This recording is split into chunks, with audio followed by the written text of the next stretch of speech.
US President Donald Trump hopes that he won't need to use a military option against Iran, and this even as his Secretary of War says that military is already ready to carry out his orders. And this also comes as Iran has already vowed to hit back, but efforts are still underway to diffuse tensions and prevent an all-out war with the country. In fact, several governments in the region are trying to push the US and Iran into talks to head off a possible conflict. Iran's Foreign Minister Abbas Araghchi will travel to Turkey for talks which are aimed at preventing a US attack. Reports suggest that Turkish diplomats have urged Tehran to offer concessions over its nuclear program to avert a conflict. Turkey's President Erdogan has also proposed a video conference between Trump and his Iranian counterpart, and this while Araghchi's visit is coming in the backdrop of urgent international diplomacy as well.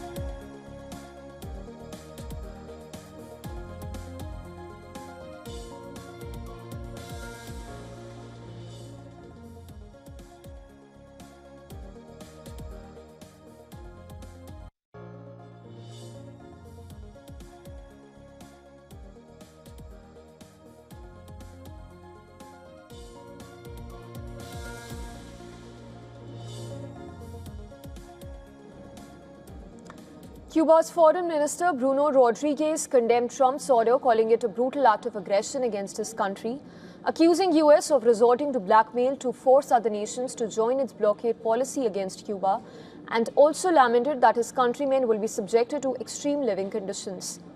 This move comes as Cuba has heavily relied on foreign assistance and oil shipments from allies like Venezuela, Mexico and Russia to keep its economy afloat as it faces strict financial sanctions. Venezuela has stopped sending oil to Cuba after US captured Nicolas Maduro. Notably, Mexico has sent mixed signals. Its president, Shane Baum, stressed that her country's decision to give oil to Cuba for humanitarian reasons is a sovereign decision. However, she did not confirm whether regular oil shipments by state oil company Tariffs had pushed.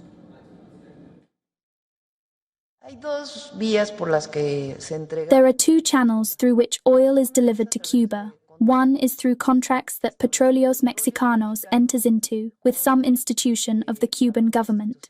That is one route, and under that contract, as I said, Petróleos Mexicanos fulfills its obligation once the shipment is made. The other is humanitarian aid, which also involves sending oil. Well, this is significant as Pemex shipped nearly 20,000 barrels of oil per day to Cuba from January to September last year, which has now fallen to 7,000 barrels as per experts. This comes in the backdrop of Trump threatening to take military action against Mexican drug cartels.